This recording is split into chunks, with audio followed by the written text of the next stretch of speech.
নমস্কার বন্ধুরা, তপতির ঘরকন্না নতুন একটি ব্লগে আপনাদের স্বাগত জানাই। আজ আমি সজনে ফুলের মুচমুচে বড়ার রেসিপি শেয়ার করব। সজনে ফুল তো বছরে এই সময়তেই পাওয়া যায়, তাই সজনে ফুল দিয়ে আমি এই মুচমুচে বড়ার রেসিপি শেয়ার করব। সজনে ফুলের বড়া তৈরি করার জন্য আমি 200 গ্রাম সজনে ফুল নিয়েছি, আর দুটো কাঁচা লঙ্কা কুচি, একটু আদা কুচি, হাফ চামচ জিরে, আর 2 থেকে 3 চামচ বেসন, স্বাদ মতো লবণ, হাফ চামচ ভাজা মশলা, 1 চিমটে খাবার সোডা, কিছুটা ধনেপাতা দিয়ে এই সব উপকরণগুলো আমি হাত দিয়ে ভালো করে মাখিয়ে নিচ্ছি।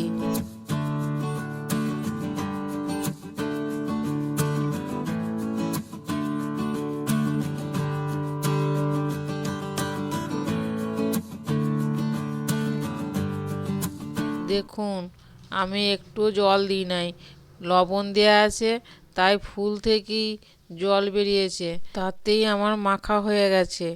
এবারে আমি এই মাখাটা থেকে একটু একটু করে নিয়ে ছোট ছোট বড়ার আকারে তৈরি করে নিচ্ছি। এইভাবে আমি সব বড়াগুলি তৈরি করে নিচ্ছি। দেখুন বন্ধুরা, আমার সব বড়াগুলি তৈরি করা হয়ে গেছে, কত সুন্দর লাগছে। এবারে বড়াগুলি ভেজে নেব। তার জন্য গ্যাসে কড়াই বসিয়ে পরিমাণ মতো তেল গরম করতে দিয়েছি। তেল গরম হলে এবারে একে একে বড়াগুলি তেলের মধ্যে ছেড়ে দিচ্ছি। বড়াগুলি এক পিঠ ভাজা হয়ে গেছে, আর এক পিঠ উল্টে দিচ্ছি। এইভাবে উল্টে পাল্টে লাল লাল করে ভেজে নিচ্ছি বড়াগুলি।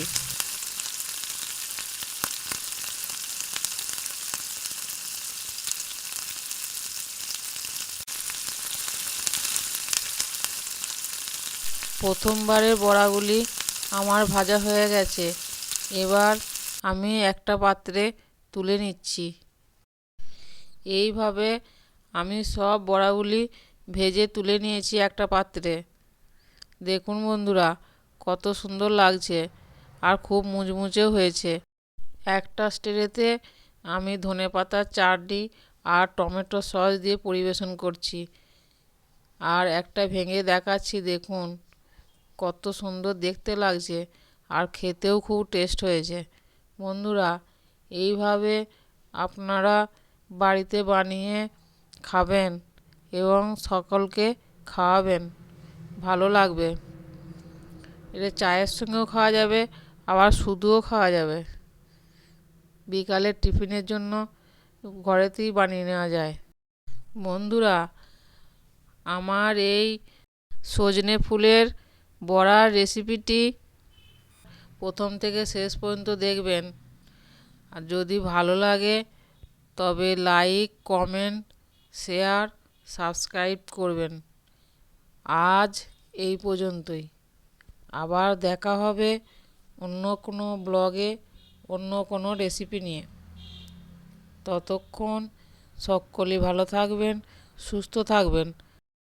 ধন্যবাদ সকলকে ভিডিওটি শেষ পর্যন্ত দেখার জন্য।